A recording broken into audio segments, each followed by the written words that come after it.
21 мая. Почему эта дата настолько важна для каждого черкеса?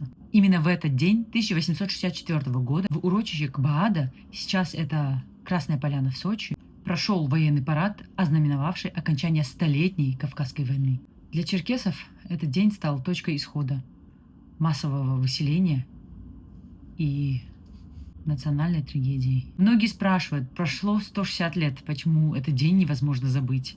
Феномен генетической памяти.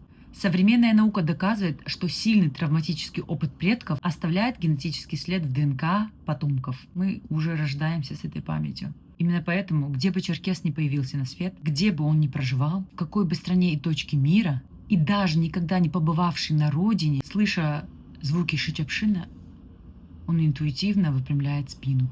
Память не стереть. Мы живы, пока помним. Помним свою культуру, свои традиции. И, конечно же, самое главное – язык. Пока звучит наш язык, мы живы.